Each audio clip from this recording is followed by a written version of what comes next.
Good day guys. Today it's lockdown. So hindi tayo makalabas. Ikot-ikot lang tayo dito sa subdivision. But at the same time, I'll take this opportunity to give my impressions on the new Nissan Terra 2022. Meron na kasing mga spy shots, no? It's already here in the Philippines. I think it will be launched later this month, no? But since previous owner ako, I could tell you na malaking pagbabago ang nakita ko. So, in fact, in my analysis, yung mga ayaw ko nun, mukhang in-improve ng Nissan eh. So, parang nakikinig sila sa market reaction, no?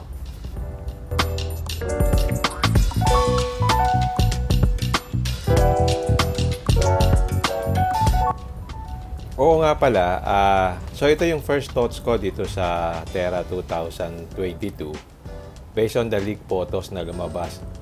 So more on aesthetics ito rather than its features, no?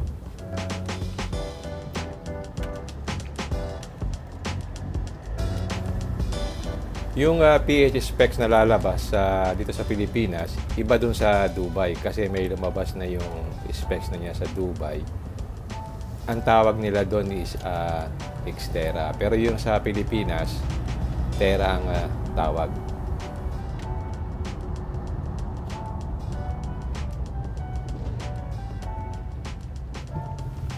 Remember guys, yung 2022 facelift yan ha. So hindi talaga binago yung engine niya. But just the same, yung mga in-improve, I think is very, very, very nice. So, punta muna tayo sa front pasa niya. So, itong pinaka-noticeable na difference, no, yung headlights niya, nag-iba, naging quad headlights na siya.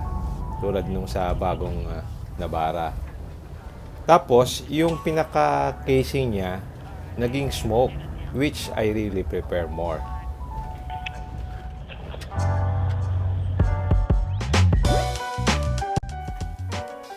And then yung grills niya, naging mas prominent yung V-Motion grill.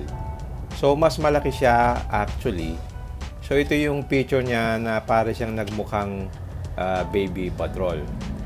Also, I noticed yung hood niya, yung middle area niya, I think tumaas ng few since nawala yung dalawang bulge sa gilid, no, ng hood. Which gives it a more macho look.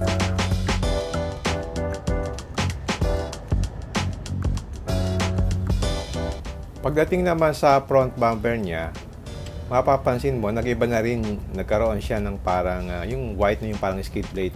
Actually, silver siya.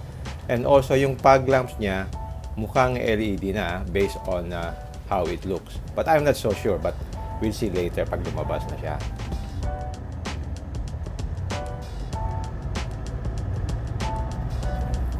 Tingnan naman natin yung sides. Ang una mong mapapansin, yung mag wheels niya, nagkaroon ng ibang design. Tapos, una kong napansin din, nagkaroon siya ng parang side bend sa gilid na most probably parang ano siya, hindi siya totoo, parang fake siya. Parang yung sa yung sa Everest. Actually, yung mga dinidikit lang yan eh.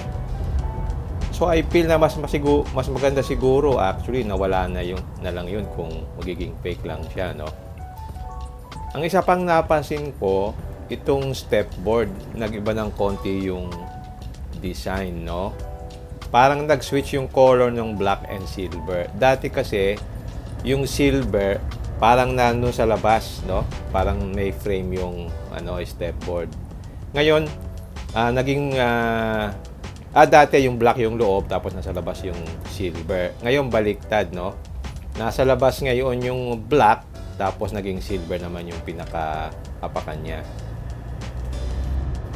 In my opinion, well, maganda yung switch ng color. Pero yung dati kasi, pag black yung apakan mo, kitang-kita yung gasgas. Ngayon, dahil silver siya, parang nakahide na yung gasgas.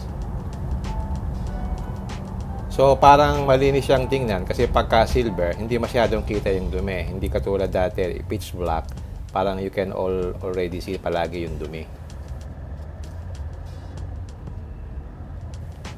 One thing I noticed also, yung roof rail. Before kasi black yung roof rail niya. Ngayon naging silver siya. So this is a very nice touch kasi kung ang color ng body mo is dark, like for example black, lilitaw yung silver na accent. A good example itong sa Montero ko na black, silver yung roof rail. So ang ganda ng effect.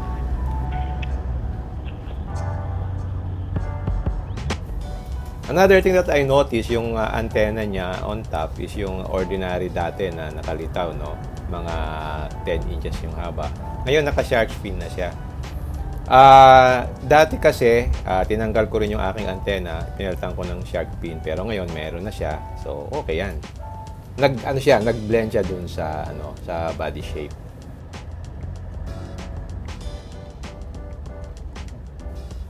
Tapos, if you look at the spoiler niya, they redesign it para maging seamless yung transition from the body to the spoiler. Kasi parang mas mataas siya dati ng konti sa body kung titingnan mo from the side. So another nice treatment yan.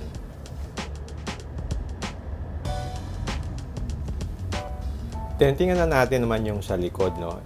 Sa akin parang out of place yung chrome garnish. For me lang yan. Siguro dapat tinanggal na lang nila kasi parang nagkaroon ng grab handle sa likod yan, no?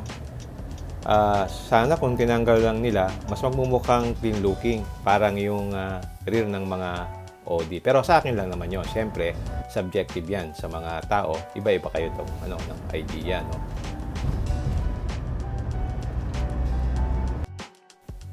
Ang isang nagustuhan ko dito, yung taillights niya. Niredesign nila purely. So, for sure, naka-LED na rin yung brake lamp niya, no? Dati kasi, hindi siya LED. Yung LED lang dyan is yung park light. But now, I think it's LED na.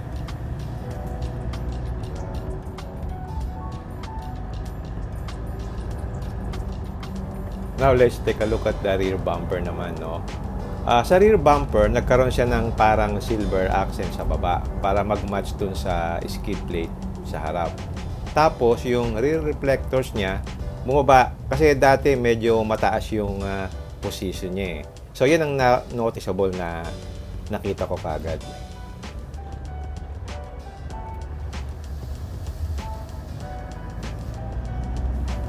Okay, moving on sa interior. Wow, for me, ito yung pinakagusto ko na upgrade from the previous model. So, makikita mo, yung steering wheel niya nagbago na. Ito yung pinakaayaw ko sa dating model kasi maliit, manipis yung pin-steering niya. At saka hindi maganda yung design. Now, ang ganda na niya. So, mukhang flat bottom pa siya. So, it blends well dun sa new dashboard. Parang Mazda Speed nga yung logo. Meron siyang red accent.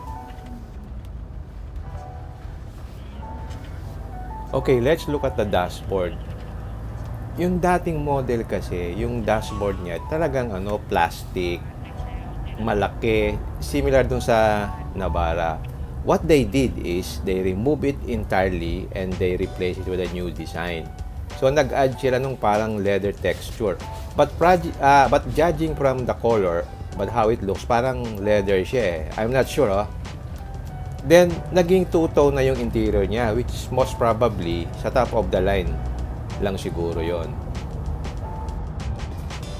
To me, yung improvement sa steering wheel at dashboard really makes the difference. Ito yung pinakagusto ko sa upgrade niya.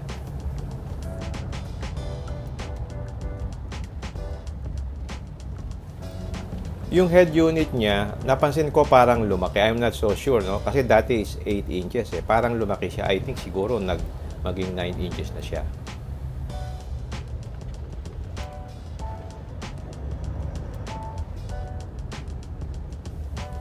Pagdating naman sa center console, nagbago rin, no? Niredesign na nila. Yung shift knob, nag-iba na yung design. Tapos, nawala na yung manual na handbrake. Naging yung electronic handbrake na siya. And so, for sure, may auto hold function na siguro siya. Yung sa Dubai kasi, yung nakita ko sa specs, parang manual pa rin yung handbrake, yung hinihila ba. Buti dito sa atin na improve na nila. So, it's now more modern. Tapos yung seats niya, parang nagkaroon siya ng pattern. In fact, ang gusto ko sa Terra talaga yung zero gravity seats niya. Very relaxing, hindi ka talaga mapapagod sa long drive, no? And then they further improve the design.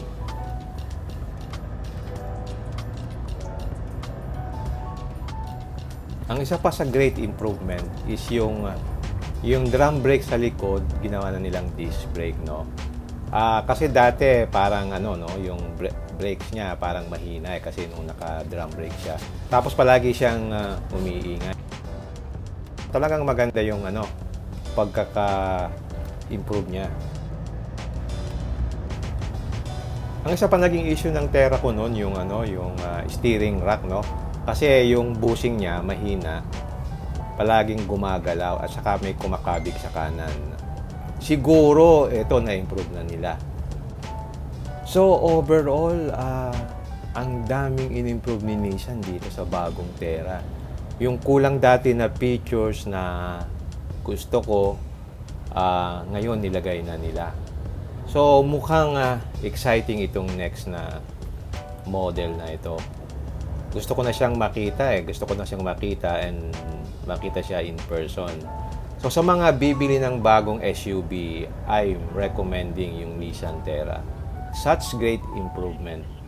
Coming from me, being a previous Nissan Terra owner.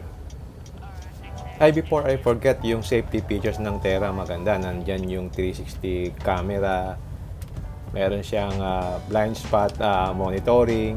Meron din siyang lane departure warning. I'm sure nandiyon pa rin yung mga safety features niya at baka nag-add pa sila.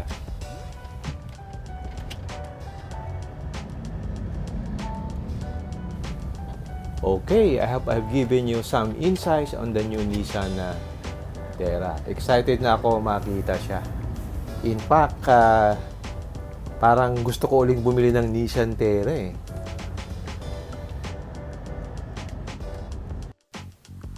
Okay, if you like this video, don't forget to like, share, and subscribe.